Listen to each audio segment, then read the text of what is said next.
Blessings, precious ones. Hey, it's Pastor Morris. Just wanted to take a quick moment just to share a nugget with you. Want you to really hesitate when you're tempted to judge someone, because everybody's going through things. Everybody has a backstory as to why they show up in the world the way they show up in the world. I want to give you an example. Michael, David's first wife, she sees David dancing as he's celebrating the triumphant reentry of the Ark of the Covenant into Jerusalem. And when he comes in, she kind of says to him, the king exposed himself. You made a fool out of yourself today in front of the people. And she's judged for that. God judges her. Actually, God closes up her womb. And it's very difficult. That's a challenging thing to say God did it, particularly in the Old Testament, because they didn't have the understanding that we have of the ways of God and how God deals with his people.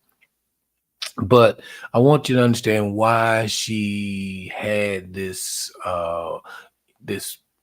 these ill feelings towards David.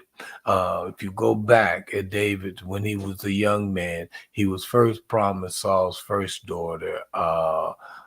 He didn't get her. Saul duped him, didn't give him her, but as a consolation prize, he gives him Michael, his second daughter.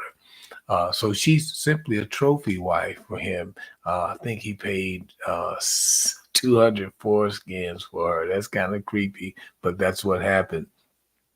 Um, when he goes on running, she does all she can to help David when her father begins to unravel or begin to try and kill David. She does everything in her power to help him. Finally, David he flees, he leaves her there. She's given to another man. This man, Filtiel, he loves her with all of his heart. She finally finds love. She's not a trophy wife. She is appreciated. So when David comes into power, he has her brought back to him. He doesn't love her. He has several different wives, but this is his trophy wife, and he wants her back in his concubine. So I want to read to you just one verse to maybe you'll be able to see Michael's heart here. A few passages out of 2 Samuel chapter 3. I'm going to read verse 14, 15, and 16. It says, and David sent messengers to Ishbosheth, Saul's son, saying, deliver me my wife Michael, which I espoused to me, which I espoused to me for 100 foreskins of the Philistines. So I was incorrect there. He did get 200 foreskins, but he was only supposed to get 100 foreskins, which is kind of creepy. But anyway, uh, Isaiah. So verse 15 says, and Ishbosheth sent and took her from her husband, even from Philtiel, the son of Laish. Now, here's the verse I want you to look at here.